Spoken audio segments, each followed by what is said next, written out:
Welcome to Some Dare Call It Conspiracy. I am Brent Lee. And I'm Neil Sanders. And I'm Greg Hall. Welcome to Movie Night.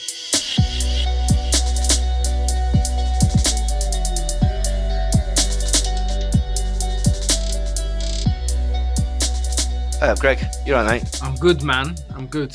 I hope you're well. Yeah, I'm cool, thanks. I've been away at a festival, so well, not only actually it's a couple of weeks ago now, actually, but Still recovering. Yeah, like it's a different experience when you're in your 40s. I'll tell you that. Like, yeah, the recovery is a lot more difficult, right? It was weird, right? The Monday, I drove back. I was fine. I had a bit of a sleep, takeaway, whatever.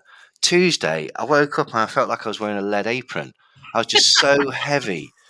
Like, I just could not be bothered to do anything. Like, and my brain was just not functioning. And that continued into Wednesday. And then by about Thursday sort of afternoon, I was all right.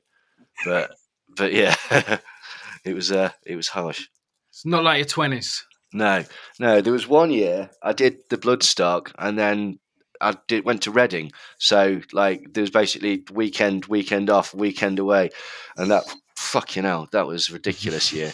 Like yeah, we used to go quite hard. Back in the day. Yeah, huh? Could have done it back in the day, but not now. Definitely not. I was a bit concerned, to be quite honest, but then I just thought, fuck it. You've just got to grind through it, basically. And if you die, just do it. At least you go out on a high. Exactly. Yeah, literally. But yeah. So yeah, what have you been up to, Greg? I was just saying to Brent, it was like my son's birthday party today. Oh, lovely. I've just been like dealing with kids that are 4 years old. Who've just been pumped full of sugar and then crashed and having meltdowns. What, the parents? Yeah, and the parents as well having meltdowns. It was my son's birthday like a month ago, July the 31st, but we did the party now. But he was really confused. He thought it was like a year later. So he was like 4 a month ago. And then we were saying, it's your party now. You'll see your friends. And he's like, so what, am I 5?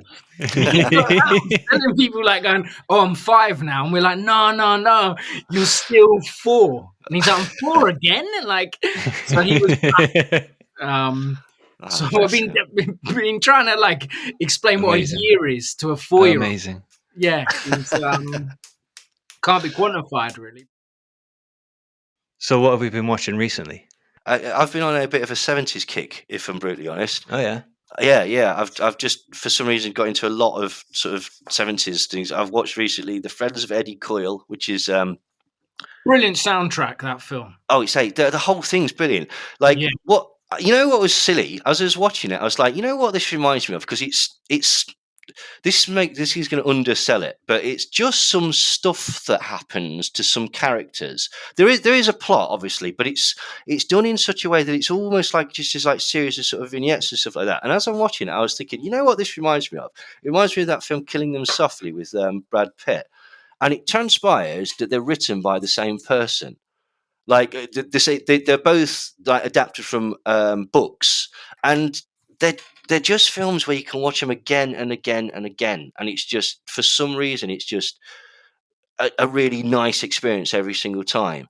So I saw that recently. I saw Night Moves with Gene Hackman, which is a very good film. He's got a very young Melanie Griffith in a rather controversial scene. But it's a detective film, basically. So, sort of gumshoe type thing, trying to solve lots of twists and turns. That's pretty good. Saw Point Blank, which was I can't remember his bloody name. Guy with white hair. It's 1970s film. He gets shot and left for dead on Alcatraz, and he goes for revenge. He's also in The Killers and Lee Marvin. Thank you, Lee Marvin. That's the person I'm looking for. And what's the Chuck Norris film that he's in as well? That's terrible. I saw A Dark Song, which is a really good English horror film about an occult ritual that I think we should probably watch as part of this. at some point. That's really, really good. Yeah. This is what you were talking about on the Patreon episode. Yeah. It's quite low budget. It's but it's just badass, really. And it's quite accurate, apparently, in as much as the way they, not all of it, obviously, but like the way that they show the ritual and the sort of the magical symbols and stuff like that. They've obviously done a bit of research with it. What else? Sorcerer. I saw again, which is about people transporting dynamite across a jungle. The William Friedkin film, yeah? Yeah, fantastic. He just passed away like a week or so ago, right? Yeah, such a shame. Well, he's actually, he's very, very old. But yeah, Friedkin. I'm a big fan of Friedkin. Did you ever see Killer Joe that he did? No, but that's been recommended to me. It's very good. That's on my to watch list, actually. It's another one that's just very, very dark and just like, but yeah, really, really, really good. I saw Blowout the other day, and we were talking about that on WhatsApp. That is Blowouts are wicked. My favourite De Palma, I think, is brilliant. The thing about is that always surprises me when I watch Carrie or Saturday Night Fever or Blowout or whatever is that John Travolta's a really good actor. Yeah. Like, do you know what I mean? He had that sort of period where sort of he was out of favour and he came back with Pulp Fiction and whatnot. It's one of those where you look at it and go, I don't quite know why he went out of favour, because he's just got a really solid body of work. Like, even the sort of Grease and Look Who's Talking stuff, do you know what I mean? Particularly, not necessarily the sequels and stuff, but like, do you know what I mean? Like, they have an audience. And then he did stuff like The Tender and stuff like that. And was that in the 90s where he played a pretty gritty part in that? And but yeah, Blowout is excellent, and it's I'm a huge fan of Grease as well, I have to say. Yeah, my daughter at one point when she was very young, she used to make me watch her every Saturday, and the more you watch it, and I used to be a little bit stoned as well, so it added to it. There's a great, like when I teach filmmaking, I teach about the opening and closing shots, the most important shots, and the opening shot of Grease is just the sea, and they talk about the fact she was drowning when he went out to save her. I was just going to say this. Supposedly, like, they both drowned, and the final shot, the car lifts off and they fly up into the clouds, and the final shot is kind of moving through the clouds. So really, the whole film is a metaphor for death. And they actually died, and the high school is just purgatory. And if you watch it like that, there's loads of symbolisms of angels. Oh, okay. And, so you should rewatch Grease, but watch it as a metaphor for death and being stoned. It helps a lot of films, to be fair.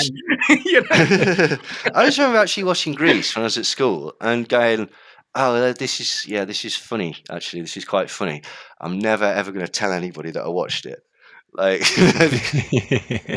but it is actually genuinely good. And then the other two that I've seen, two films that I've seen lots of times, but Killing Zoe, I'd not seen it for years, and I thought, give that a go. I didn't realise it was by the bloke who co-wrote most of Tarantino's good stuff. Roger Avery. Yeah, Roger Avery. Yeah, like, and you can totally see it, and like they've got a podcast together now, so apparently they're friends. But apparently there was a bit of a sort of hoo-ha because they wanted to paint Quentin Tarantino as like complete auteur, and like no help from outside. And actually, you had this writing partnership with Avery that was very, very successful. I don't know whether he's worked on the later stuff, like I don't know if he worked on anything past Jackie Brown. Personally, though, that's where I think Tarantino went right down and became a bit up his own arse. Like he's too trying to say, oh, do you understand that reference? Oh, do you get that? Oh, that's supposed to be from this obscure Japanese thing. And then when he started shitting on Bruce Lee and stuff like that, you just think, right, okay, whatever. Very self-indulgent, a lot of his later films. Especially at Once Upon a Time in Hollywood. Oh, Christ. It seemed to have no story. No, it was just, I'm glad you said that, Greg, because I thought the same thing. I went into it really, really wanting to like it. Because, it's Quentin Tarantino doing a film about Charles Manson.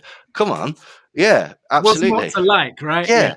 It's got Bruce Lee in it, apparently. All right, this is going to be entertaining. And then it just wasn't. And there was loads of bits in it that I thought, I don't get it. I didn't understand whole her in the cinema bit.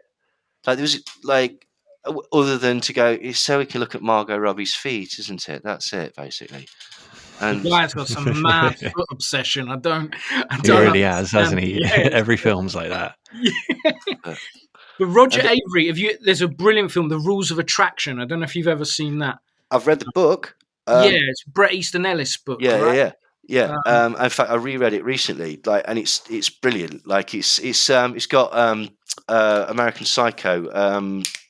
What was Patrick Bateman? It's his younger brother. Younger brother, right? Yeah. Yeah, and it's like all Eastern Ellis stuff. It's basically like all these characters on the surface are very, very confident and happy and doing quite well, and the way that other people perceive them and the way that they perceive themselves is like Patrick Bateman is a loser. He's an absolute loser whilst being a sort of multi-millionaire and a successful banker and as yet uncaught serial killer. But he's not considered cool and nobody likes him. And that was similar in Rules of Attraction. I've not seen the film, but I will check it out. Probably got the best use of split screen ever seen in a film. So I would highly recommend it. It's for me, that and Killing Zoe are like really up there for Roger Avery. Excellent. So yeah, and then the last one I've watched is a film.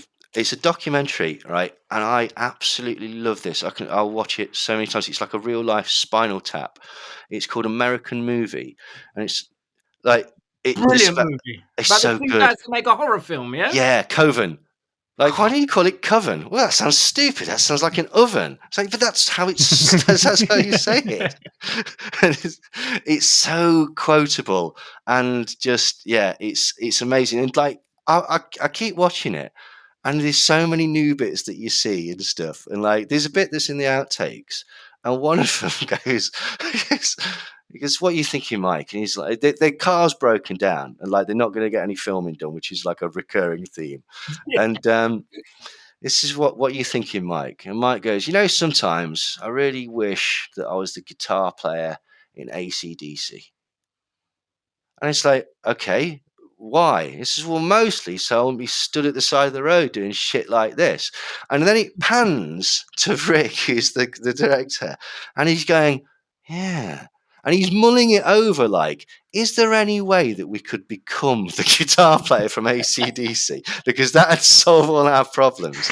It's a marvellous film. What about you, Greg? What have I seen? So I took my son to see the latest Teenage Mutant Ninja Turtles film. Is any good?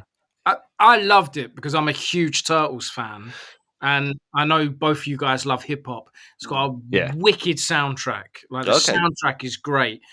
Is it like stop motion? The animation looks amazing. It's really unique. Yeah, I think since the Spider-Verse animation, people are a lot more kind of open to quite creative animations. I loved it, but I'm a huge Turtles fan. And then the last month, I kind of have gone on a deep dive watching some of the old Turtles films, the original 90s one, amazing, the sequel. The first two are great. And then about 2-3 nights ago, for the first time ever, I watched the third one. They time travel back to Japan, and it's an abomination. It is terrible. The suits look terrible. Everything about it is awful. So yeah, being on a Teenage Mutant Turtles kind of deep dive, I've seen quite a lot. I mean, I went to the Prince Charles because I live in London. I went to the Prince Charles Cinema a few times. Went and saw Nosferatu. Oh, nice. To live. Oh, really? By a violin player. So that was really beautiful. And then went to a Wong Kar-wai double bill of Fallen Angels and Chungking Express. So I don't know if you're a Wong Kar-wai fan. He's considered In the Mood for Love's a great film by him. So I've vaguely heard of Chungking Express, but I'd be totally lying if I said I knew what it was about. But one of the best films I saw recently was Fat City by John Huston. It's about like a washed-up boxer, and it's just classic 70s. It's got boxing. He's an alcoholic, It's everything you want from a 1970s film. So, is it set in New York? Where is it set? It's not in New York, but is it horrible? Is it it's gritty? though? When it shows like, all the people on the streets, it's like they're homeless. It's real, It's that I love 1970s, kind of gritty filmmaking that I just love, So, I think that's I revisited some films I love. You Were Never Really Here, the Lynn Ramsey film. I'm a huge Lynn Ramsey fan. Remind me which one it is. You Were Never Really Here. They say where Joaquin Phoenix is like the hitman, and that's it. Yeah. Sorry, you know what? I always confuse that with the title of his other one, where he pretended to be a rapper for a year, because they've got similar titles, haven't they? But I have seen that one where he's a hitman. That's really good. That's really good. Yeah. So what about yourself, Brent? Anything good recently? I've been watching mainly documentaries. Really, for ages, I've just been going through 2 seasons of The Vow, which is like about the Nexium cult. Oh yeah. Yeah. It's really good, really interesting. One of the main people in it was the guy who wrote What the Bleep Do We Know? Yeah. Oh, the one where you can do things with your thoughts, is it? Yeah, because of quantum mechanics, we can do anything. Yeah, that guy. Like, he was in it, but he like breaks out of it and kind of, I guess, makes this documentary.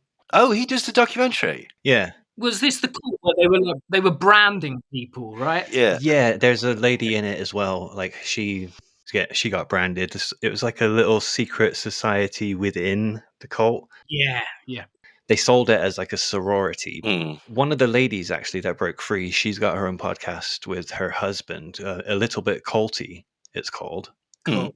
But yeah, I just been watching that really, and then I watched The Thief Collector, which is about like a couple from New Mexico stole a painting in Arizona from Willem de Kooning, and it was worth $100 million, and they just put it behind their door, and they left it there for like 50 years until they died.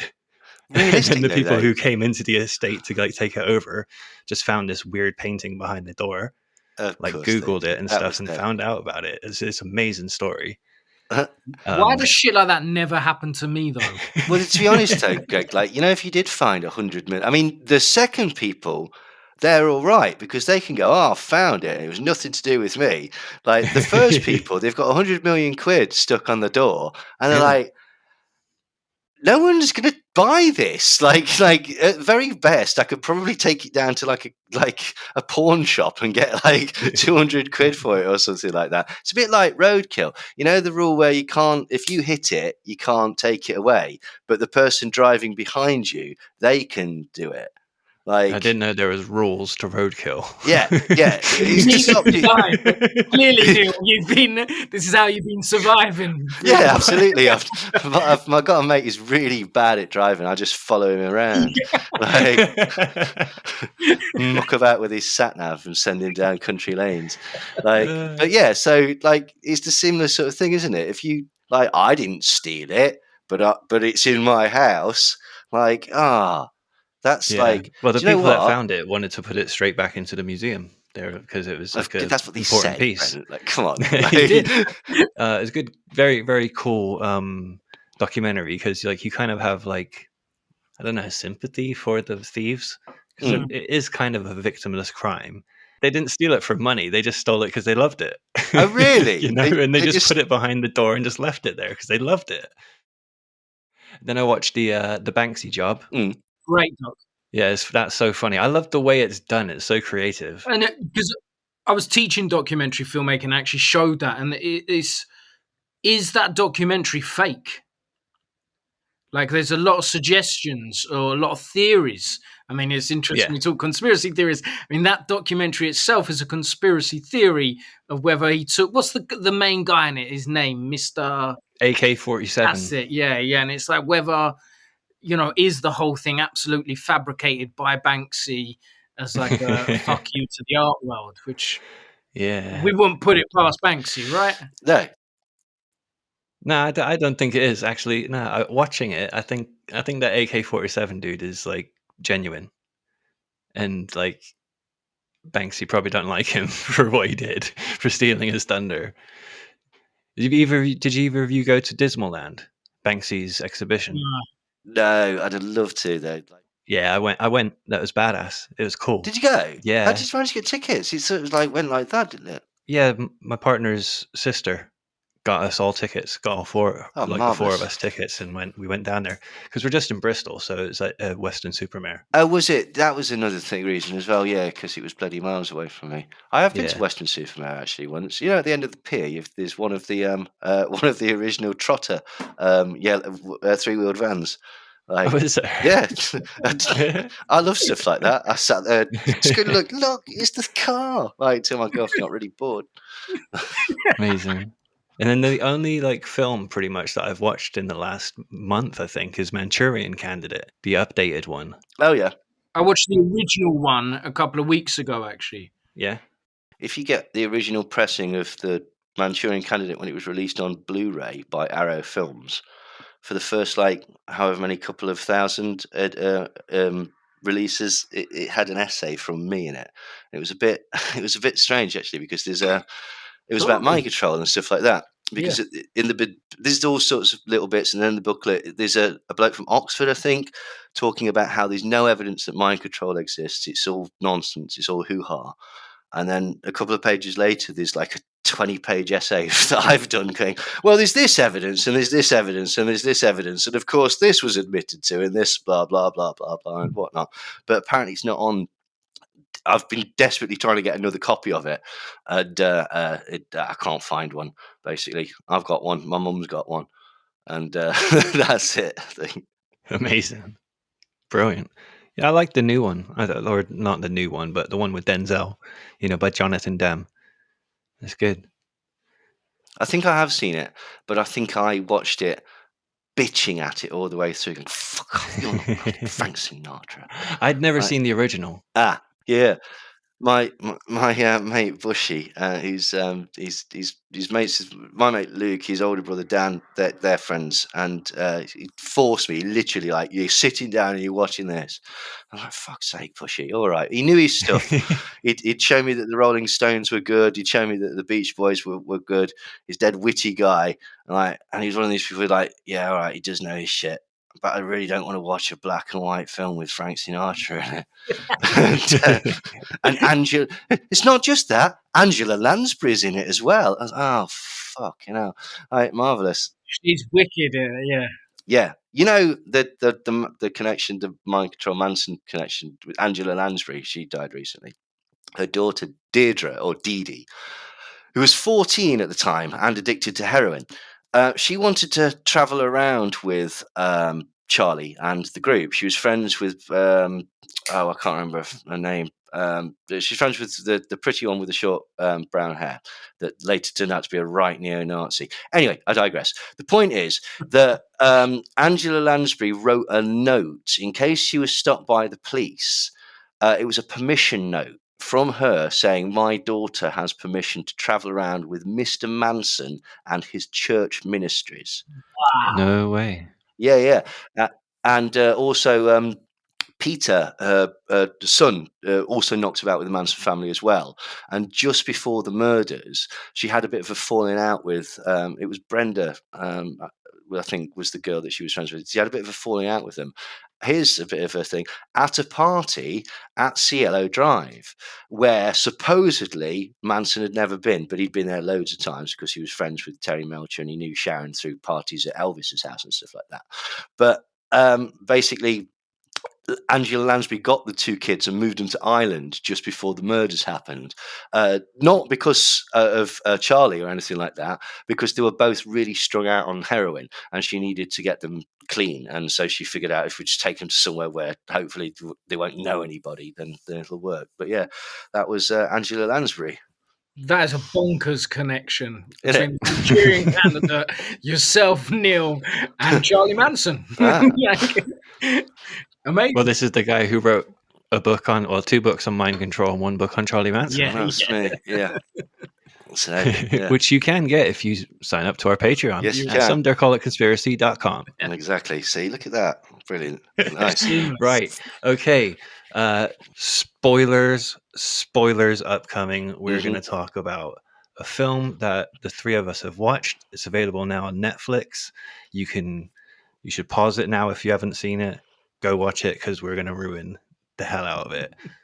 What are we watching? They Cloned Tyrone, which I'd not heard of until you. Is it called that? They Cloned Tyrone? Yeah. Yeah. Yeah. So there was silence there, and I thought that was like Yeah. fucked up already, Neil. But yeah, I'd not heard of it, to be quite honest, until you showed it to us, and I finally got to watch it yesterday. And yeah, on the whole, I liked it. I really liked it. Now, there was a bit of a strangeness for me personally. There's a whole blaxploitation sort of look and feel to it, which is brilliant. And it's billed as a comedy. But I went into it expecting it, by the look and the feel and the sort of thing, to be a comedy akin to Black Dynamite or something, like a lot more sort of broader spoofing, like, you know, like an Airplane or something like that. And it's not that at all. It's a bit more like a sort of Big Lebowski. The humor comes from the characters and the characters' interactions rather than necessarily even the script. And so I'm watching this comedy, or I'm sat down to watch a comedy, and someone gets run over and then someone gets shot, and I'm like, I ain't laughed once yet. Like, what am I missing here? Like, and so because of that, the first half an hour, I checked, I was like, we must be about halfway through. Half an hour? Are we fucking serious? It really dragged for me, but that was because it was jarring me, because I was expecting one thing and I got another thing. After that, when I my brain sort of got into it's a bit like car sickness or something. Once I'd got into like the groove of it, I thought it was cracking, and I really enjoyed the rest of the film. And it's great. I think that was done on purpose by the filmmakers. I think a lot of this film is to like jar you. Yeah, like there's so many things going on that just like, I don't know, puts you in a weird space. Yeah. I think that may well be. I hate to jump ahead, but there's like the idea of like, I don't know, everyone's wearing kind of different era of clothes. Yeah. And you can't really tell what era like it's supposed to be. But then the lady like mentions Bitcoin at some point and blockchain, and you're like, you know, so it's like you do. Yeah, it's kind of just confusing. I think that's done on purpose. Well, it was done on purpose. Apparently, like it's sort of, and this isn't too much of a spoiler, but it's kind of what the film is about. It's about sort of stereotypes and fitting roles and expectations and stuff like that. And so this is why they very consciously had a store where you could buy liquor. They had chicken shops where you know, fried chicken. They had some people dressed like they were sort of thugs from the 90s. They had some people dressed like they were thugs from the 80s, and they had some people dressed in sort of like classic blaxploitation film. In fact, the Jamie Foxx character, I think his coat, if it's not the same, it's very, very similar to a coat that Ron O'Neill wears in Superfly. Like, and apparently, again, that's on purpose. He was really trying to emulate sort of Superfly and other sort of blaxploitation characters. But apparently, the reason that there's all these things, the strip club, the dance club, the church, etc., is because these are sort of the stereotypical expectations that white people will have of black characters in films. And so they basically kind of purposely, ham-fistedly put all these things in, because it's like a sort of, well, what did you expect? This is exactly what, you know, this is what you're looking for and this is what you're going to get. So I think you may well be right, actually, because at the beginning, it was almost like a sort of straight-up hood movie. Like, you know, with the main character, Fontaine. So the plot starts with Fontaine, who's a drug dealer, waking up, lives with his mother, who we don't see, and basically very early on he goes to, like, well, that's the other thing as well. He goes to the store and he gets a 40 and he gets scratchy, and I personally thought, oh, okay, that's a sort of nod to Boys in the Hood. And at the end, there's a character that dresses like Ice Cube and stuff like that. So but also it's basically like, which is also again a kind of nod to Boys in the Hood. The place where these guys live, which is called the Glen, it's very sort of run down. It's got like liquor store is the most prominent place. There's a nightclub, but there's also a church. But basically, so there's gambling. There's a lot of prostitution. There's drugs. It is stereotypical of sort of. It is, let's say, like a hood film, basically, a bit like sort of like, you know, Boys in the Hood, Men in Society or something. But again, that is actually on purpose, and this sort of comes out within the plot. But essentially, this is what sort of threw me, because I'm expecting a happy-go-lucky comedy, and there's this drug dealer called Fontaine, who's played by John Boyega or Boyega? Boyega. Who's the very, very talented chap from Star Wars and Attack the Block. He was in when he was younger as well. Yeah. That's it. That's what he was in first, wasn't he? Attack the Block. I think so. Yeah. He was Moses. Yeah, he was dead young in that as well, wasn't he? Yeah, he was great. Yeah, could see he was going to be a star from then. I tell you as well, that kind of shook me as well, because I've seen him as Finn in the Star Wars film. I only watched the first one because, as my mate pointed out, oh, fuck off, they've got an entire universe and anything of any significance happens in a space the size of a Waitrose. And it's like, yeah, that is sort of true.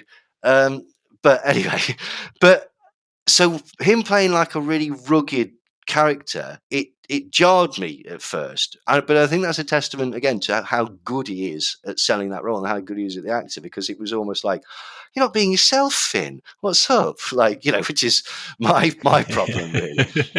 But anyway, so as far as I recall, the film starts with he basically, there's another drug dealer on his patch, and so in a time-honored tradition of the rules of street etiquette and business and how these transactions works, he runs him over and breaks his leg, and tells him, don't be selling shit here, essentially. Now, this goes kind of wrong, because basically he goes back to his boss, Isaac, who is aggrieved by this, shall we say. He's pretty cross about this and sort of vows revenge.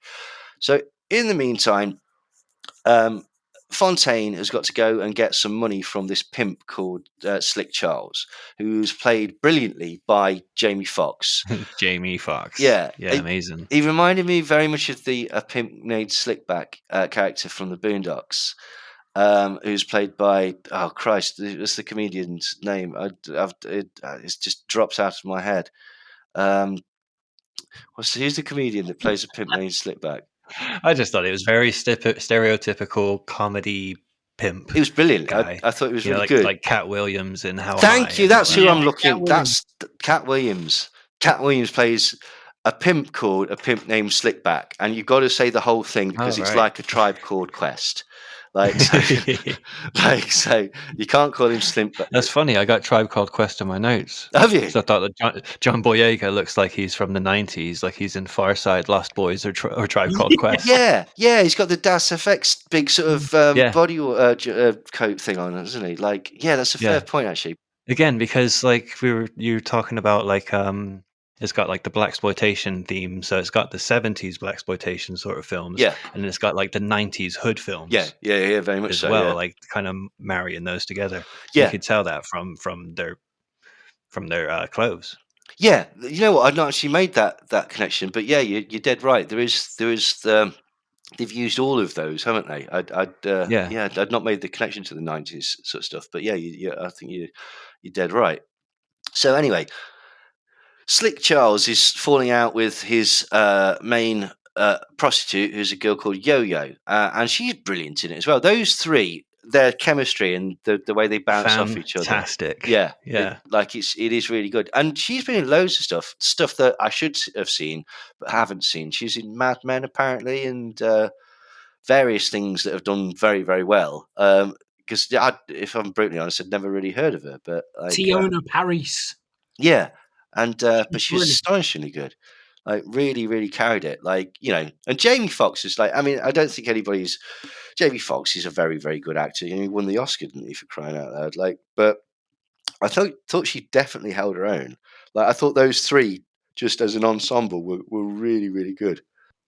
And what was interesting as characters was, like you say, they're kind of quite archetypal.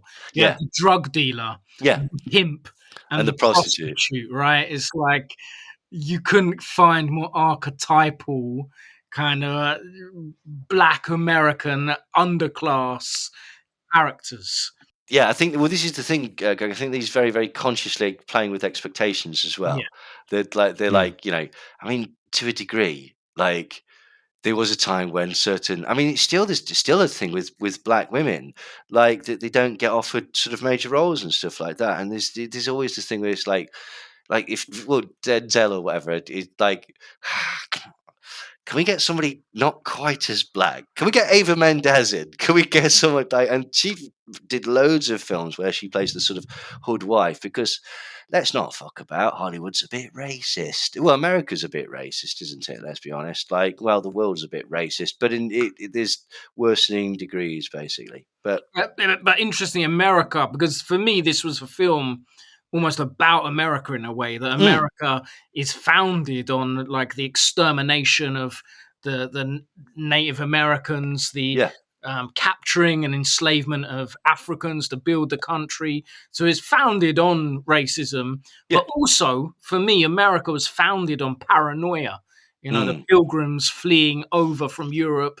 The country's gone through whether it was like the witch hunts, the satanic panics, McCarthyism is a country that's so deep in paranoia. They do love it, don't they? The communist thing has come back, but it's a lovely way to sort of coalesce to have the same have the same hates and fears.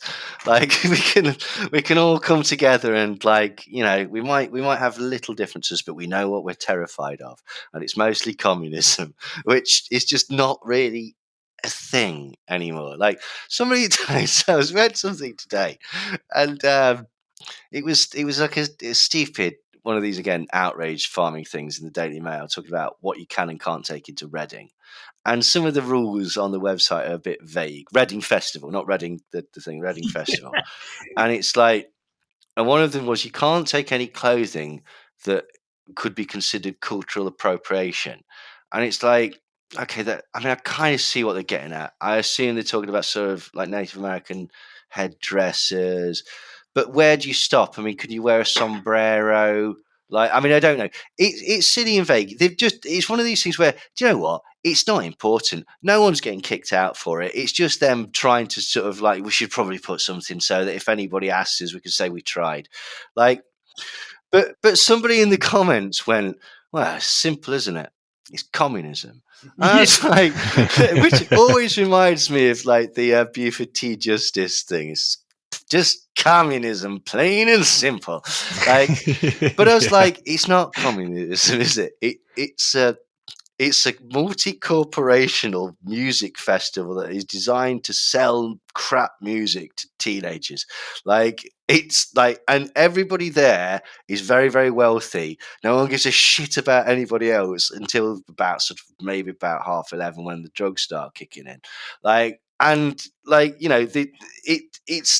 it's as far from communism as you could get. Like, trust me, I've been to it, especially at the sort of Sunday where I don't know if they still have the traditional riot where everything gets set on fire, but at the late 90s, that was very, very the thing to do. Sounds very 90s, to be honest. It does sound quite 90s, actually. Looking back, the 90s was a bit more sort of mental. What I like about the 90s is you needed 3 people and a guitar, and you'd get crowd surfing. It doesn't matter. The guitar didn't even have to be turned on, and that's it. People would just be on top of each other. Like I'm telling you, that's exactly what it was like.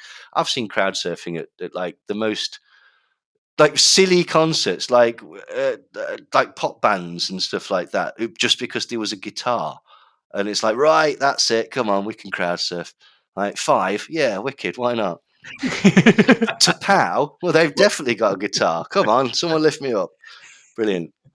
But I forget what we were saying. Oh yeah, this film completely digressed. Up from the 90s crowd surfing, but certainly the decade thing, the whole 70s exploitation, the 90s hood films, and then but the dialogue and a lot of the stuff it was talking about is so contemporary. It does feel like a time capsule. It blurs the absolutely these periods of time wonderfully, I think. So anyway, going back to the plot. So he goes to get his money from Slick Charles, and who has this girl called Yo-Yo. And Yo-Yo's leaving, and as Fontaine's leaving with the money, Isaac, who's this drug dealer, whose guy he broke his leg earlier, comes up and he shoots him, and it's really quite graphic, and it's shot in a really it's intense. Yeah, it's very intense. That minute before he gets out of the car. Yeah. I thought that was cracking. Actually, it was really, really good. Like, and then just a long shot away from the car, because, as you say, he made just going, "What's happening? Get up! Come on, what you did?" And then he shoots him, and he's seemingly dead. And I thought, bloody hell, that's a short film. Oh well, fair enough. Like, we've all got stuff to do. But here's where the conspiracy twist and everything starts going crazy. Like, he wakes up in his bed the next day, and he basically goes about the same routine. He goes straight to the store, buys a scratchy thing, which again is another bit of this subtext of like people just getting into the routine of doing the same stuff, the same roles, the same outcomes again and again and again. And basically everything's going fine. So he goes back again to get his money from Slick Charles, who informs him that this is a bit strange because you died. Like, we saw you die. And they go and find... This is where Jamie Foxx is hilarious again. Yeah, Jamie. This was when he started getting really, really funny. Because, like, that was the thing as well. Initially, the sort of relationship between him and the drug dealer, who he owes money to, it was I couldn't decide who was, like, on top, because there's a bit where he walks out and he goes, "You bitch ass," and he says, "Sorry, what did you say?" "Ah, that's what I thought. You didn't say anything." And I was like, I wouldn't talk to somebody that I owed money to like that, but whatever. Like, so anyway, Fontaine is in the meantime seen a car going around and picking somebody up that seemed to be shot and loading them into the car and just whipping them away. And so it's like, okay, maybe the two things are connected, and they drive around looking for this car which had picked up whoever Fontaine saw. It's outside a house, and they break into this house, which appears to be sort of abandoned, and through a series of escapades they find this lift at the back, and they go down into the underground thing. And is that where they find, because I'm forgetting the thing, they find Fontaine's body, and they find that scientist who kind of looks, he's got like an afro dancing to Michael Jackson. That's it, yeah. And he's got a sort of afro, and he looks a bit sort of unusual, but and he starts getting a bit cryptic, basically, by saying, like, we're everywhere, and, like, implying that there's some sort of a conspiracy going on, basically. And through this was a bit that I thought, I'm not sure if this is the strongest bit, but anyway, Slick Charles finds this white powder that he thinks is coke, and he takes some of it, and it turns out not to be coke. It turns out to be some sort of drug that makes him unbelievably happy. And in his unbelievable happiness, like coke. Yeah, basically. So it's not dissimilar, yeah. But he shoots the scientist, and so they go, "Oh crikey, we need to get out of here." And as they're leaving, they see Fontaine's dead body on the table. So it's like, "Oh, hang on, I'm Fontaine. Why am I seemingly there?" And it's obviously a clone of Fontaine, or Fontaine is actually the clone, and this is the original Fontaine. But how many times has this happened? Nobody knows. So they escape and decide to sort of like go over their plans. And Fontaine goes back the next day to the house to sort of find the lab, and it's all gone, which is your classic conspiracy type thing. It happens in Blowout as well. I was watching that the other day, and the bit was like, well, of course all my tapes are blank. They erased them. And it's like, right, okay, now that may well be true, but from an outside perspective, it just sounds crazy. And so anyway, they're not there. So they all meet up at this fried chicken place. Okay, and again, this is a conscious stereotype thing of black people like chicken. I mean, let's be honest, everyone likes chicken, but there's this sort of stereotype that's attached to them that is sometimes used as a bit of a racist dog whistle. Did you actually see the chicken advertising on the TV earlier in the film? I did, but I can't remember what it said. You know what it really reminded me of? Soul Glow. from Coming to America. Yeah. The hair bit really reminded me of that as well. Yeah. It's got that kind of feel to it. It's like I was like, I don't know. Every time I was watching different parts of it, it was just reminding me of different movies. Yeah. And I felt like he was definitely throwing things like that in there. That's again. I bet you're right, actually, because I think that's the point. I think there are a lot of Easter eggs that are referencing either blaxploitation films or Black Hood films. To say there's the Superfly one. I thought that she was that Yo-Yo was dressed up like either Foxy Brown or Cleopatra Jones. Like she's obviously that. It's obviously that blaxploitation style. And then obviously there's the connections to things like Boys in the Hood and stuff like that with the scratchy and dressing up like him at the end and things like that. But yeah, so I'm sure that's intentional. And what I found really great about the film was, like with all good conspiracy theories, is like there's elements of truth, like the way it was showing like kind of urban underclass Black America. These are the classic, they're given, there's a liquor store on every corner. He's doing scratch cards every day. The women are relaxing their hair.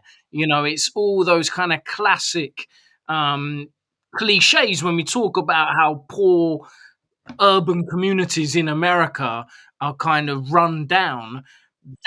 That isn't a conspiracy. Do you know what I mean? That is like fact. Not just in America. Like, go and look and see basically what's in like your local small towns. Like, there's about 3 or 4 around me. I'll tell you what's in them: charity shops, takeaways, and gambling shops. Loads and loads of gambling shops, and you could make the argument that basically, I mean, it sounds a little bit sort of elitist and horrible, but that's the last thing that you need in a poor community.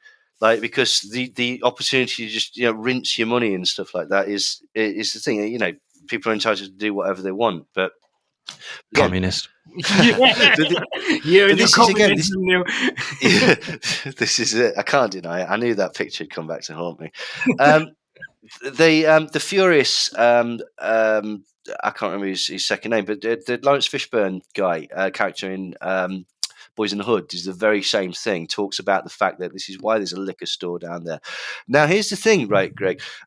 It's a real thing. It's called gentrification. Like, what has been happening in a place where it's very clearly been happening in America that you can actually track it is Harlem. The Harlem Renaissance that happened in sort of like late 90s, early 2000s. What it did was it artificially pumped up. Here's what happens, right? Okay, and it's not dissimilar to the plot.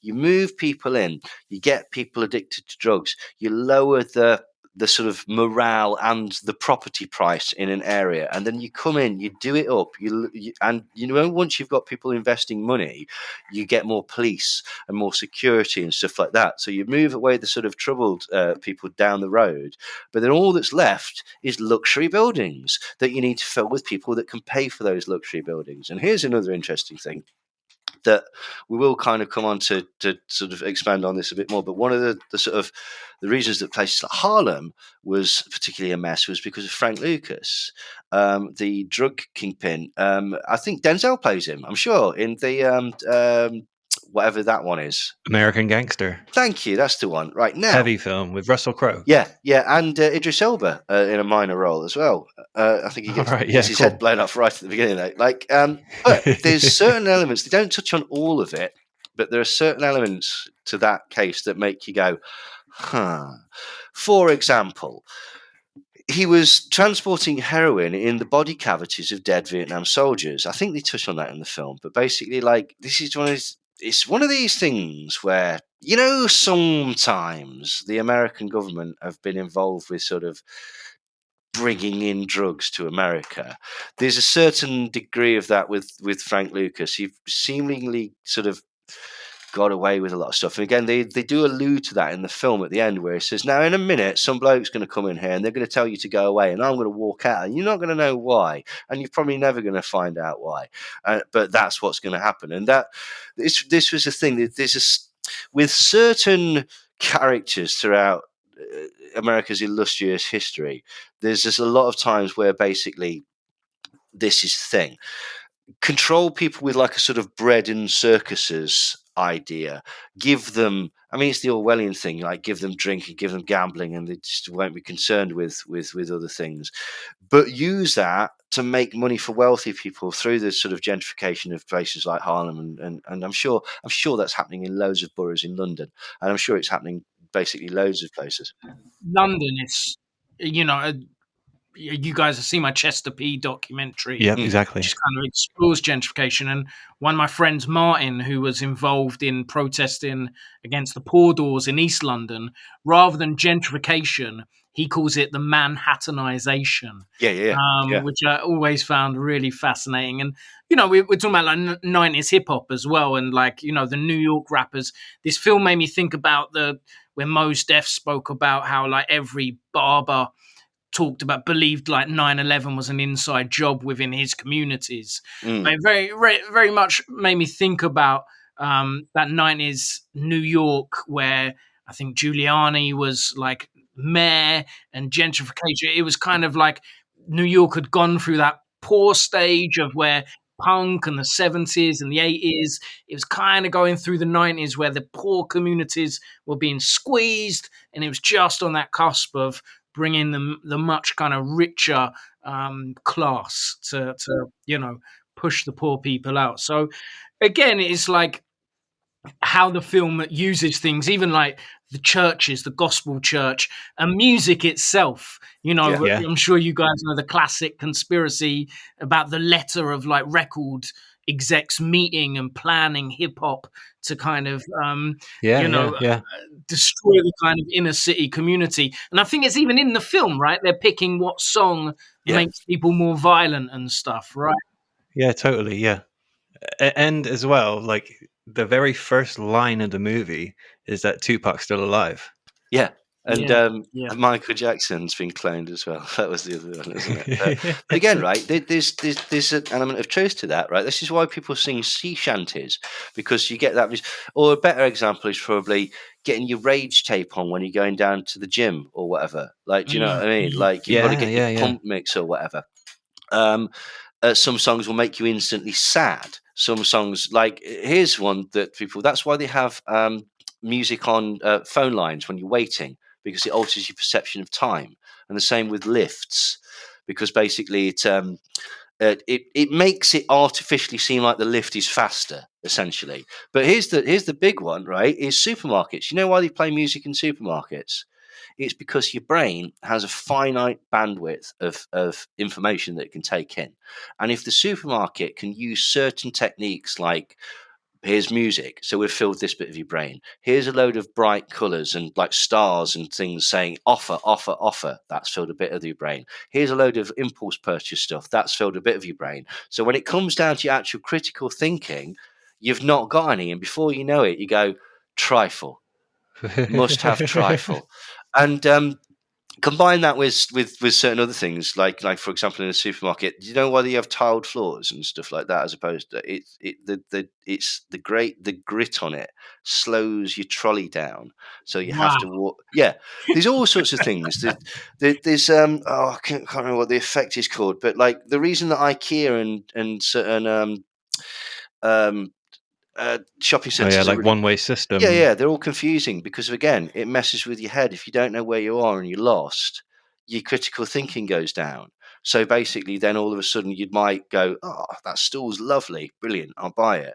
Oh, what's it called? The something effect, the Gurning effect, something like that. I can't remember, but basically, so all of these things are definitely a thing. And again, the lowering of people's morale through junk food, through booze, through gambling, it's a thing. You don't see that in sort of like higher class areas and stuff like that. Like that is a thing for sort of control of the masses. Throw them this a bit, and they won't complain about their lot. And unfortunately, it works. And I think you're spot on with the way that they use the church, and they use like the idea of the strip club and all of these things. These are all stereotypical coping mechanisms. Is not to shit on any of those things, by the way. Like, you know, like they're perfectly reasonable things, but it's the way that it's used as a sort of go-to trope in black films, and B, the way that actually in the black community some of these things can be used to your detriment, because particularly some churches and stuff, and this is not like just for the black community. The problem is that there's a degree of either, well, that's God's will. Like, do you know what I mean? Like, there's nothing you can do about it. Just sort of be happy with what you've got and stuff like that.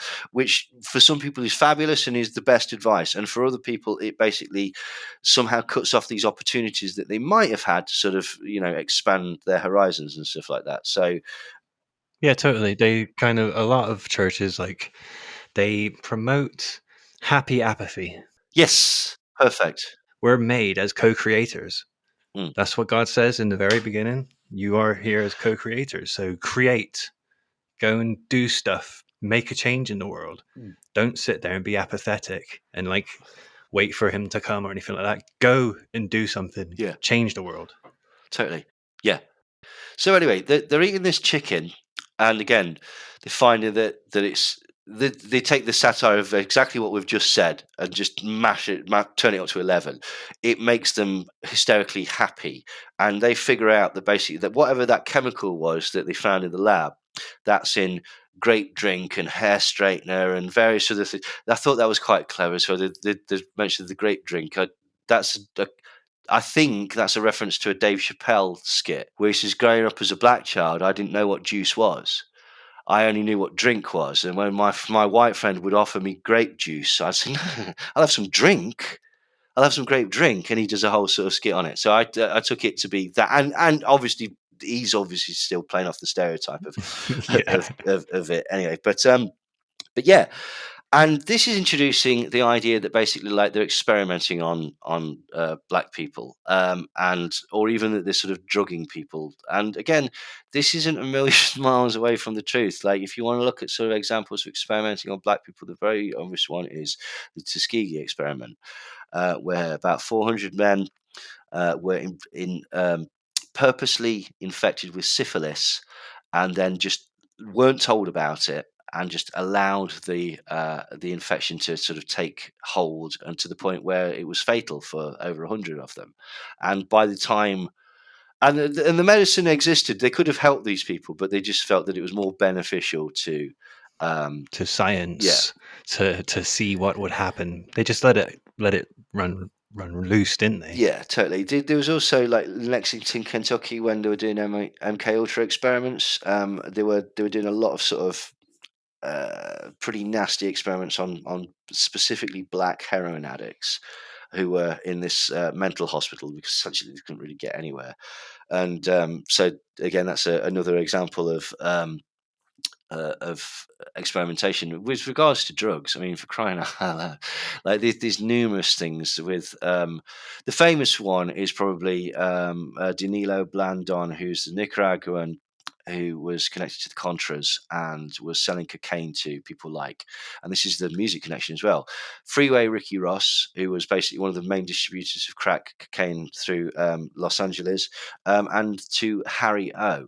And Harry O, I don't know if people know who he was. Harry Phillips? What was his name?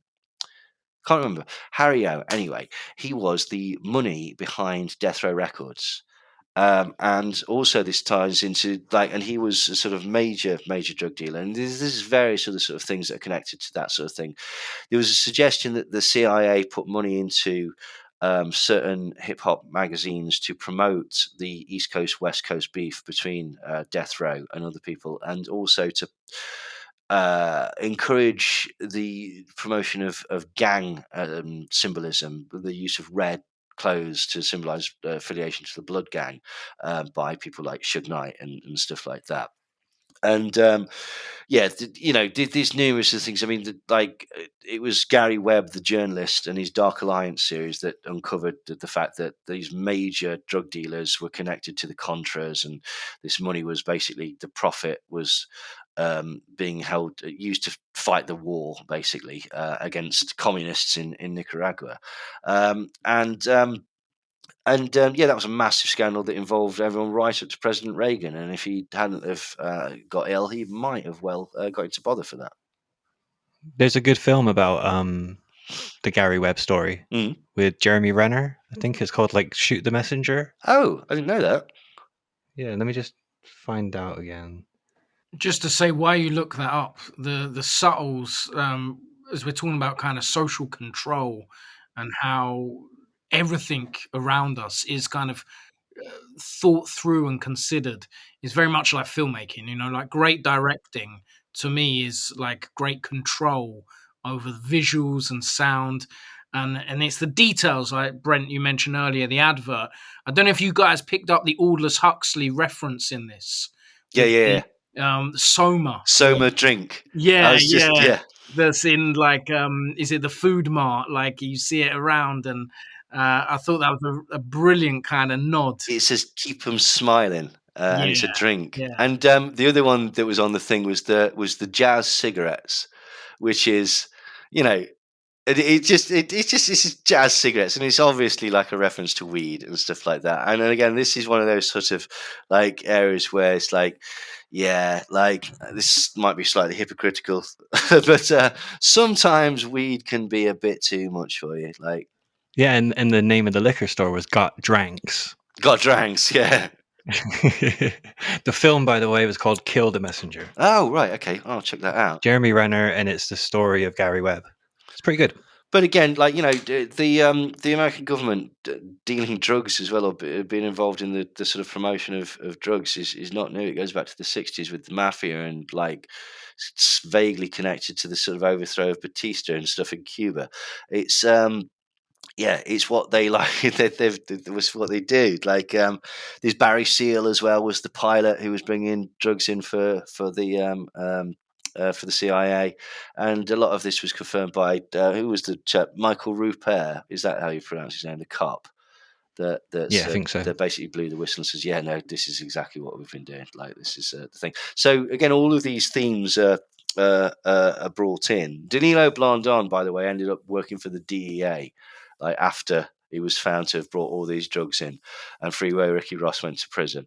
And there's other ones as well. There's the worst one that I saw was, and I don't know the exact details of this, but basically the gist of it is that the Sinaloa cartel, which was El Chapo, was essentially given a bit of a sort of green light to move drugs into Chicago, and consequently Chicago became known as Chirac, because of the incredible violence based on drug sales, essentially.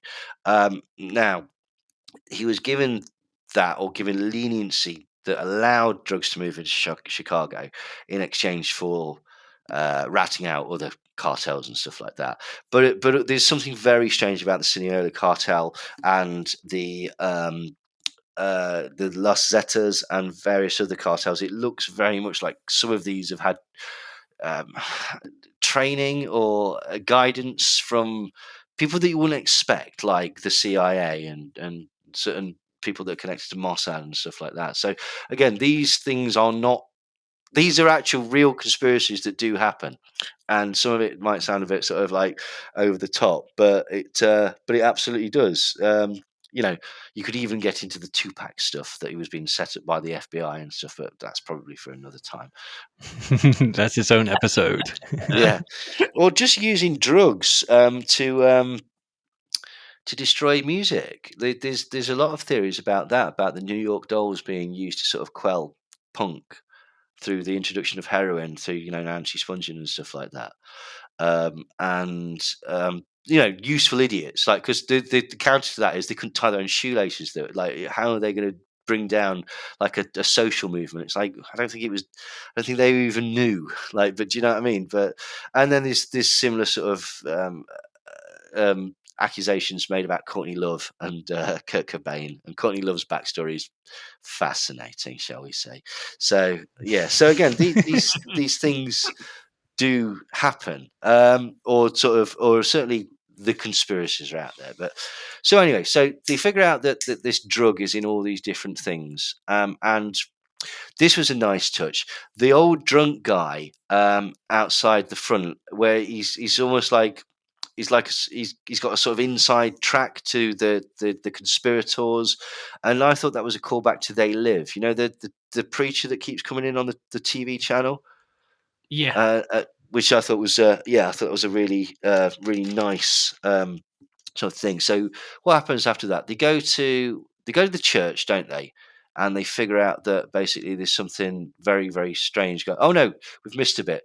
She seduces the guy from the chicken shop, the manager, and finds out that his job, and he's another one of these guys that's got a sort of weird afro.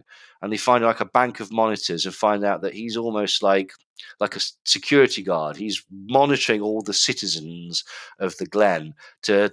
Well, it's not clear at this point, but it looks like we've got cloning going on, and we've got a sort of multi-surveillance society, and sort of you're not you, and your memories are not real, and stuff like that. So sort of existential sort of crisis typey stuff going on. So yeah, it's it touches a lot of bases basically.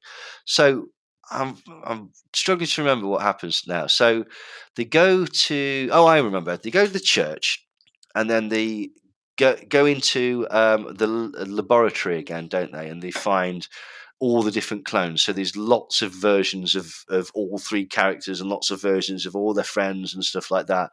And it seems like there's huge amounts, which like the whole neighborhood. Yeah.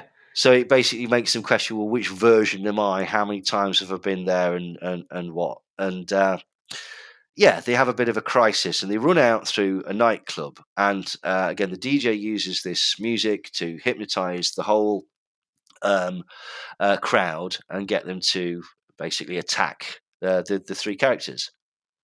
Yeah, the DJ notices that they come out, and he changes the music, and he says, "Let the music take control." Yeah. I like that. And again, hypnosis, there's a lot of stuff. Again, we've been rabbiting on for ages, and we will do a hypnosis thing. But for example, there was a chap called George Estabrooks who was able to split a person's personality into Joker A and Joker B. This is what is recorded in the documentation, and this would happen in wartime. And he could use a trigger to flip between these personalities, and one of them would be sort of card carrying absolute 100% patriot, and the other one would be somebody that was more aligned with the enemy. So what they'd do is they'd flip him into the enemy, and they'd drop him off behind enemy lines, treat him as a deserter. He'd learn all their plans or whatever, infiltrate with them, and be very, very convincing, because as far as his personality knew, that's what he wanted to do. Some days later, weeks later, whatever, they would pick him up, they'd flip him back to Joker A, and Joker A would have access to all the memories of Joker B for the last week or two or whatever, and by that they were able to extract material. Now that sounds mental, right? And that's not even the start of it. There was a chap called Morse Allen who did a sort of publicity film called The Secrets of the Black Arts, and in this he showed actual experiments where people will pull guns on each other, they'd throw acid at people, they'd pick up poisonous snakes, they'd plant bombs in friends' desks and stuff like that, and ostensibly kill people, and then deny all knowledge of ever having done this. And this is all very well recorded, and would appear to be a real thing. So hypnosis as a sort of mind control tool, not that any of this could be done by your common garden like hypnotherapist that you're going to find down the street. Like, this is all stuff that is very, very, like, there's stuff that nobody knows about, which would allow you to do this essentially. But again, these are things that are real. Again, like, just kind of, this is perfectly timed. When they come, I don't know if you read this as well, Neil. We kind of looked at the same article, but supposedly when they come out of the club in They Cloned Tyrone, in the sound mix, there's Morse code. I heard that. Actually, yeah. And the Morse code is everybody stop and surround them, stop and subdue. No way. And I love the fact that there is actually subtle, what we would consider mind control in the film, that we probably can't actually acknowledge the fact that there is Morse code there, but on some level of frequency, we're probably picking that up. Not that may influence us literally, but it's just amazing that even the filmmakers have kind of baked into. They baked so much into it. Yeah, they really did. Like, do you ever see that film? Irreversible by Gaspar Noé? I went to a all-nighter last month with Gaspar in attendance. I'd met him before, which a funny story where I had dinner with him like 20 years ago when I was a young filmmaker, and drunkenly we were both going to the toilets, and he said, "Let's compare penis sizes." And I went, Excellent. "Yours is way bigger than mine." And I was like a huge fan and just, in awe. But I actually went to an all-nighter screener, and at 10:30 at night was Irreversible, followed by Entering the Void around midnight. Bloody hell. We then watched Love, the 3D pornography, about 3 a.m. So I had some giant cock spunking on me in the cinema from the screen, obviously, not literally. And then we finished about 6 a.m. Climax came on. And I came out of the cinema at 8:30 a.m. Changed. Yeah. Changed man. To be honest, yeah. In Irreversible, I think it's during the rape scene and during the scene in the club where he caves his head in, he's got sub-oral noise that makes you feel uneasy. And the effect was so powerful that in some cinema goers, it was actually making them feel sick.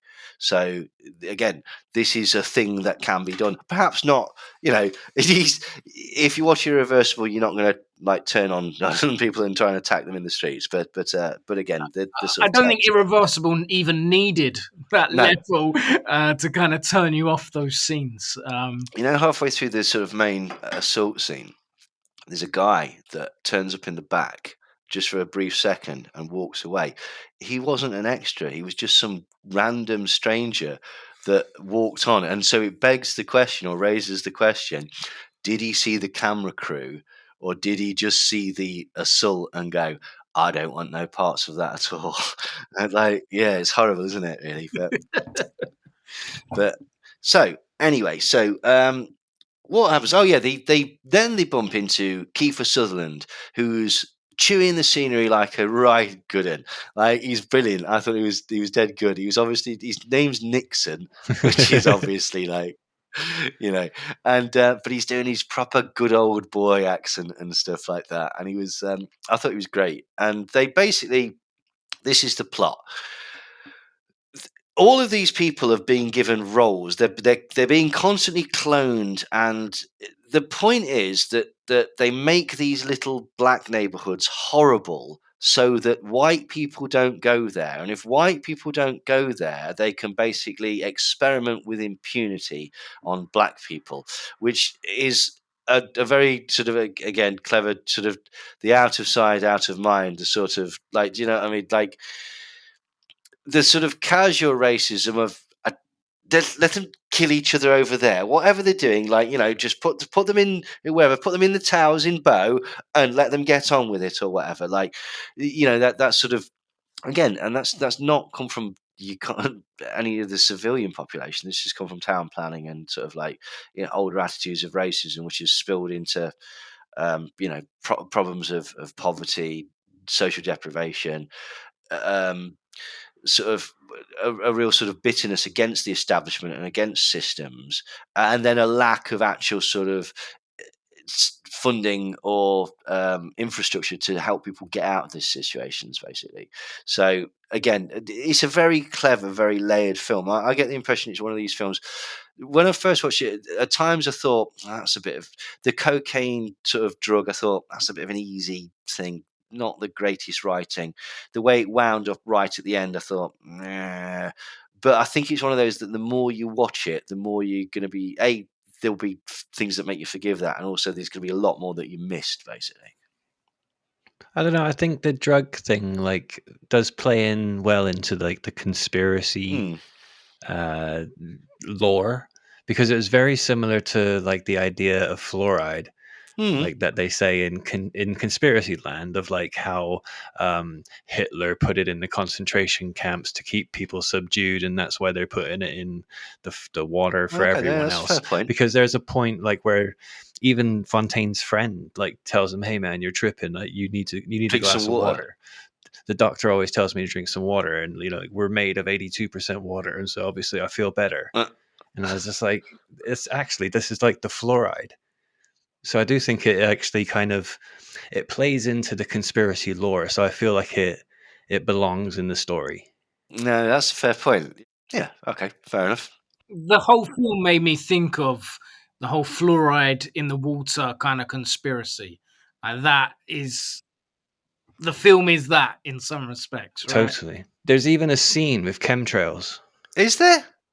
Yeah, there's one scene where they're stood outside of one of the shops or something and they're talking, and you can just, in like the way that the camera's pointed up at them, you can see it's like the sky is actually the star of that scene. Oh, And there's right. chemtrails Oh, there as nice. well. So it's just like it's everywhere. They had so many Easter eggs of conspiracism in there. It's fantastic. There's another one. It's not related to conspiracism, but it's the beer that he always buys is Anaconda malt liquor, which is the drug that it's the beer from Black Dynamite, and in that there's a drug that's put in Anaconda malt liquor to make black Ah, men's penises smaller. And so again, like it's not only a reference to another film, but it's a reference to another film that has a conspiracy in it. That basically, Black Dynamite's a fabulous film. It's really, really funny. Right, but oh, my phone's doing something. Right, so anyway, Fontaine goes. What's he called? He's able to also. He never explains why Yo-Yo, who's the girl, is impervious to all of these hypnosis techniques.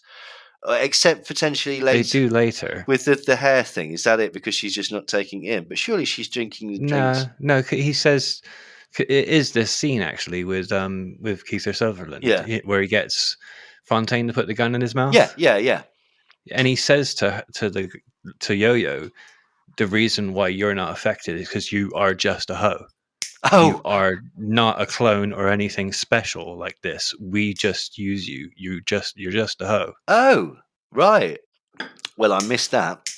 Which is kind of interesting. I hadn't thought about this, but kind of going off on that is it's interesting that it's the woman that the men, as long as you control the men and they're cloning the men, Yeah. it's almost like within society then the men are kind of keeping the women in place anyway, and they don't actually need to control the women. Maybe I'm kind of reading. No, it's a more fair into point. it. It's yeah, no, that seems reasonable because actually, yeah, it comes on to the next point because there are no, or is that a play on there's baby, there ain't no strong female characters in these films.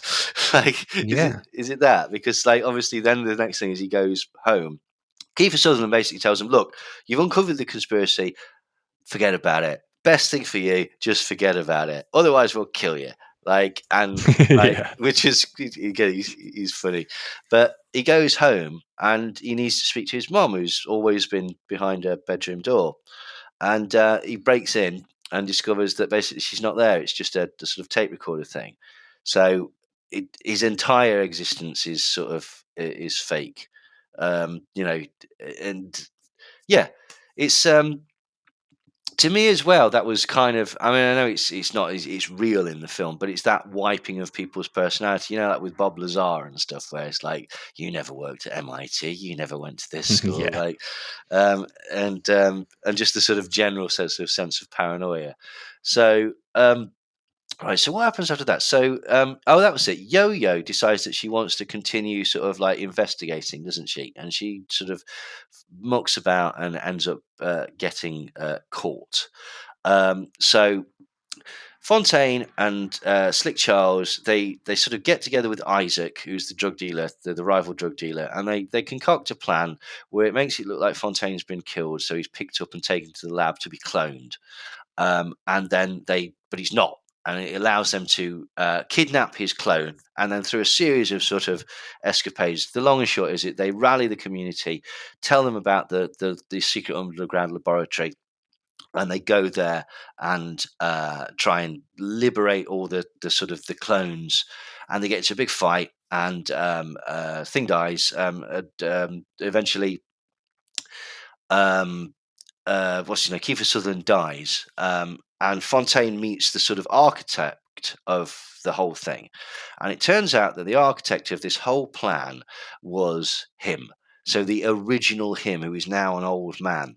And what he says is that basically The original Fontaine. yeah, and he says that the plan, or his ultimate plan, is to slowly turn black people white, because that's the only way to get rid of racism in the world, which I thought was quite clever, in as much as that's a sort of a racist dog whistle that's often used on the other side. It's like, the only way that we can I'll tell you how we stop racism.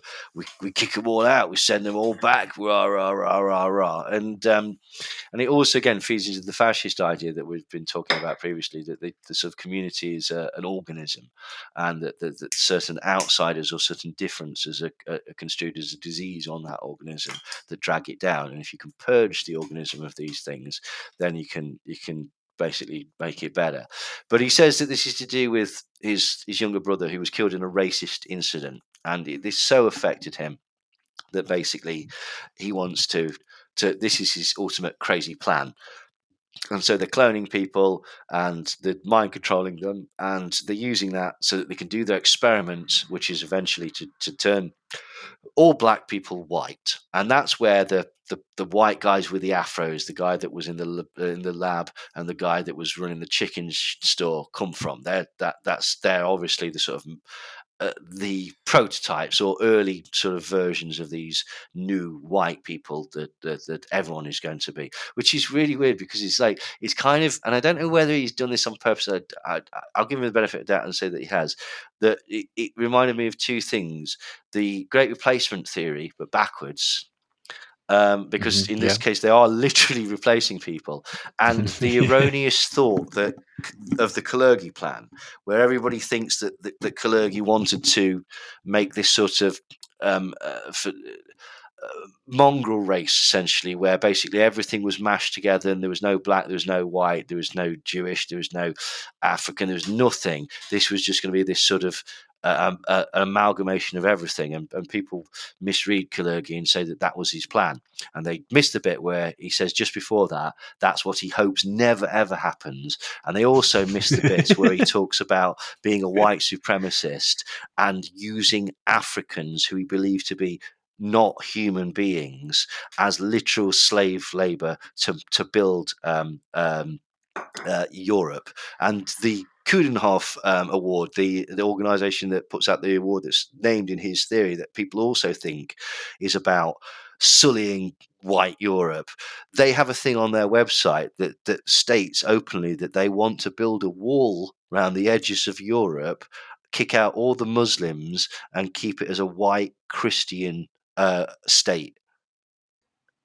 So again, this is so nothing nonsense. Like what they say. Yeah, nothing like what the conspiracy says. In fact, you might notice it's the complete opposite of what the conspiracy theory says. So in many ways, yeah, you could say that it's wrong. But anyway, this is his plan, and this is obviously a crazy lunatic plan.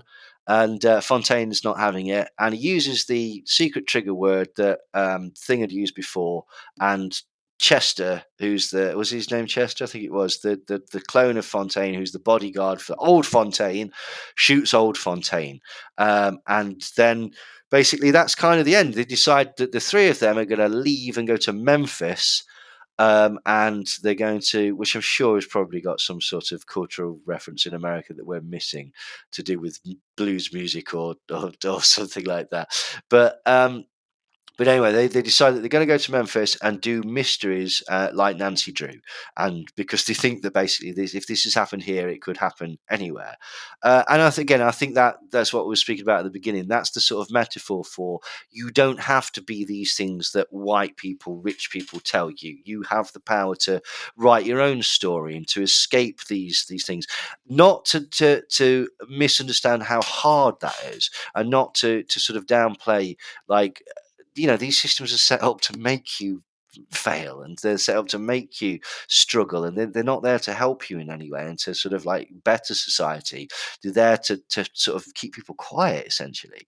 But you don't have to fall into that. You can use whatever you want, and you can sort of make yourself, you can get out of that, and you can strive and have whatever life you want. You can tell your own story, essentially.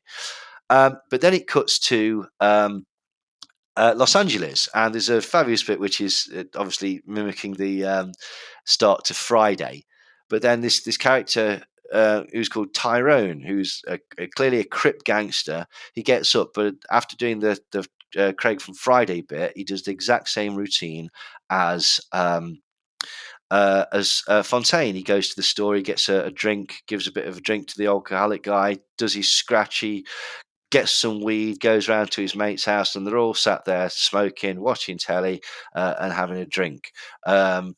Which is, there's nothing wrong with that.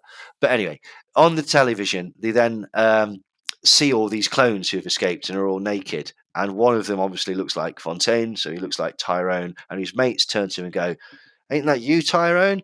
And the implication of this is that the entire thing is happening in Los Angeles, or you could even take that further and go, this is happening in every place where there's a bad ghetto neighborhood, and that's the end of the film. And I thought it was good. And that's the first time we hear Tyrone. Yeah, because all the whole way through we're thinking Fontaine. Who the hell's Tyrone? It might be, who's Tyrone? And then finally, I thought it was genius. The use of the title, right? Was like up until the last beat of the story, you had no idea what. Because at one point I did think, who is Tyrone? Because this main character, and then just forgot about it. And I thought it was such a clever, and there is great writing in this. And I think, we've spoken a lot about the director Jules Taylor, and it's his directorial debut. He wrote this with another co-writer, Tony Rettenmeier. Supposedly they were like boyhood friends. They went to school together. But the writing in it, and I think they both wrote on Space Jam: A New Legacy. I've not seen that, but the writing on this, certainly some of the dialogue, like you mentioned earlier, Brent, when Yo-Yo drops the line about doing blockchain and stuff, just killed me. And then I don't know if you blocked the two kind of white scientists talking about cooking chicken, and he said something like, "Oh, you don't put anything on it." Yeah, no pepper, no salt, and he's like, "No, just boil the chicken." I thought it was brilliant. And even that, I think because white people don't season our food. Yeah, there's the line. This is some Clockwork Orange shit. We're their Clockwork Oranges. Yeah. You picked up that reference as well, right? The Clockwork Orange reference. Well, there's a woman who's got the eye things when they get to the laboratory, and that's the Ludovico technique from the film. And basically, that was here's another thing, right? Okay, in the 70s, in 1975, there was a military man from the Navy called Lieutenant Commander Thomas Narut. Pretty high up, genuine guy, knows his shit.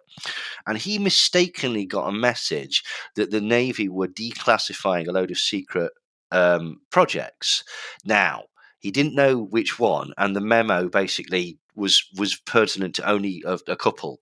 But he, for whatever reason, assumed that it meant wholesale. And he did a bloody press conference where he said that we've been training mind-controlled assassins for several years using a technique that's not dissimilar to the Ludovico technique in Clockwork Orange. And basically what they'd do is they'd either get people who had a sort of passive-aggressive tendency or that were actually vicious killers.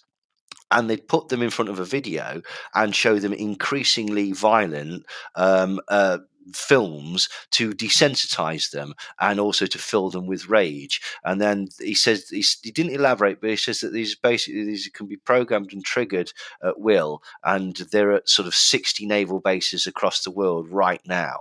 And this then. A couple of days later, the Navy came out and went, "This is not true."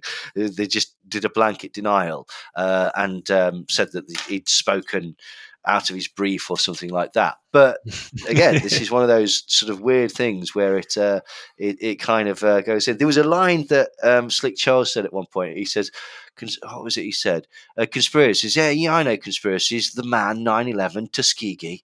And I thought that was good as well. I think that's what he said. I'm sure he said the man 9/11 Tuskegee. And it's like, that's fair to be honest. But yeah, I really enjoyed it. As I say, I think it's one of those things. It got better for me as it went on because, say, for the first half an hour, I was like, "The fuck is this? Like, I'm not getting these jokes. Am I missing it? Like, but yeah, it got a lot better. And I think it is like The Big Lebowski. I saw someone say it's like a ghetto cabin in the woods, which is really quite good. That's a great reference, but I think it's what we mentioned kind of at the start. It's a real mashup of kind of genres. Yeah. Blaxploitation, comedy, sci-fi. And I know we kind of mentioned Attack the Block earlier. And I think Attack the Block's quite a good reference because it's kind of tonally similar to that. Yeah. It's urban, it's a sci-fi, it's elements of horror. But also, just to add, I thought this was a beautifully shot film. Yes. Cinematography. I think that Ken Seng is the cinematographer who shot like Deadpool. Ah, really? Beautiful, man. What they did with the camera, the color in it. I really thought this was shot on film, and I had to look it up, and it was shot digitally. Was it? They wanted to shoot on film. They actually wanted to shoot on Super 16.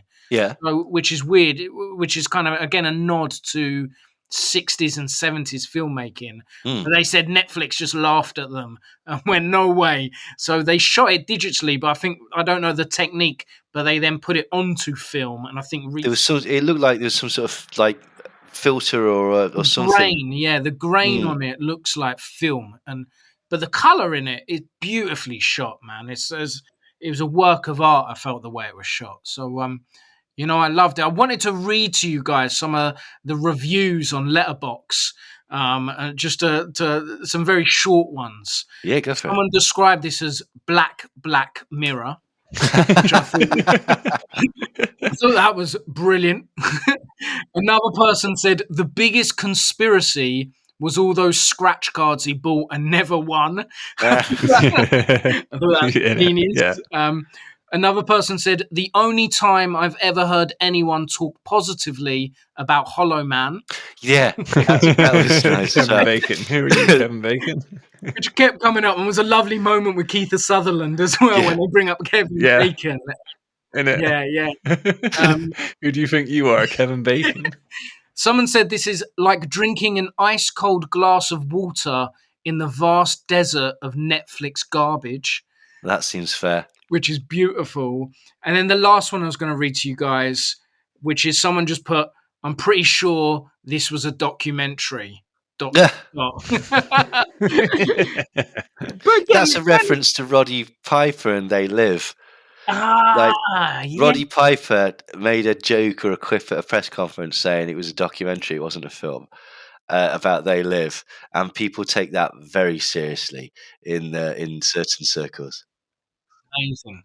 I think that brings it full circle to what we said before, was like, in some respects, this is a film about America and American culture, and there's so much, even though it is a comedy, even though it sends up all these genres like blaxploitation, etc., and plays up these archetypes and stereotypes, ultimately, at the core of this is a film about America and the black experience of what it is like living in America over decades of being oppressed. Yeah. I thought it was great as well. I thought it was far more effective than Get Out. Like, it has a similar sort of message. No, not quite the same, but like, do you know what I mean? But I thought it was a very, very good film. A very, very good film. One of the best sort of new films I've seen for a long time.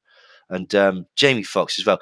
I've got a sneaky suspicion as well that I'm going to go back and watch it a second time and pick up loads of hilarious things that Jamie Foxx has said that you just missed the first time round. Yeah. But all right. Before we end then, what's the rating out of 10? I'm going to go for about an 8, I think. 8 out of 10. Yeah, I think an 8's fair. 8's, I would agree with an 8, definitely. Nice one, yeah. Go check it out on Netflix. They Cloned Tyrone. Thank you for listening to Some Dare Call It Conspiracy. Follow us on Twitter at Some Dare Podcast for all the latest from us. And if you want to support us, please consider joining us on patreon.com/somedarecallitconspiracy. You'll be able to get early access to episodes, including each full deep dive series on day 1, and exclusive Patreon-only episodes. When you subscribe to our Initiate tier for a $5 or our Handler tier for a $10, you'll get a welcome pack of 4 of Neil's books, 8 of my albums and EPs, and a PDF of Headache Comics 4, courtesy of Nicholas C. Gray. And to our first Patreons, thank you so much for your support. From from the both of us, as some dare call it conspiracy.